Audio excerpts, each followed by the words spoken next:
আমার Facebook main ID শুরু করছি 2011 সালের ডিসেম্বর মাসে 31 তারিখ। আর ফেসবুক চালানো শুরু করছি 2012 সাল থেকে। এই পর্যন্ত এরপর থেকে যারা হচ্ছে কন্টেন্ট ক্রিয়েটর হিসেবে ফেসবুকে আছে তারা সবাই টাকা উইথড্র করছে। কেউ বাড়িও করছে, কেউ জমিনও কিনছে, কেউ হচ্ছে গাড়িও করছে। আসলেই সবাই হচ্ছে সবার যোগ্যতা দিয়ে সাকসেস। আজকে হচ্ছে আমার ফেসবুক থেকে স্টেটমেন্ট আসছে, হচ্ছে আমার এই পর্যন্ত 2 বছরে জমা হয়েছে $85। এই মাসে আমার আর্নিং হয়েছে $2.53। এই টাকাটা আমাকে উইথড্র করতে আরও হচ্ছে আমার $20 থেকে $25 প্রয়োজন।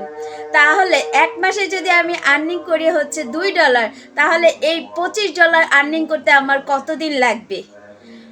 আর হচ্ছে আমার ইনস্ট্যান্ট অ্যাড প্লাস হচ্ছে আমার ads on reels unoriginal content চলে আসে। এই জন্য হচ্ছে আমার আর্নিংটা, মেইন যে আর্নিংটা সেটা পুরোটাই অফ। অনেকে বলে না যে content monetisation policy, content monetisation দিয়ে অনেক আর্নিং আসে, ঠিক আছে, হ্যাঁ আর্নিং আসে যখন হচ্ছে ইনস্ট্যান্ট অ্যাড এবং হচ্ছে আপনার হচ্ছে অ্যাডস অন রিলস অফ থাকে আর্নিং, তখন হচ্ছে তোমার আর্নিংটা হচ্ছে ওইভাবে তুমি পাবা না। কিন্তু যখন তোমার হচ্ছে কোনো আনঅরিজিনাল কন্টেন্ট না থাকে, তুমি ফুলফিলভাবে ফেসবুক থেকে টাকা ইনকাম করতে পারবা।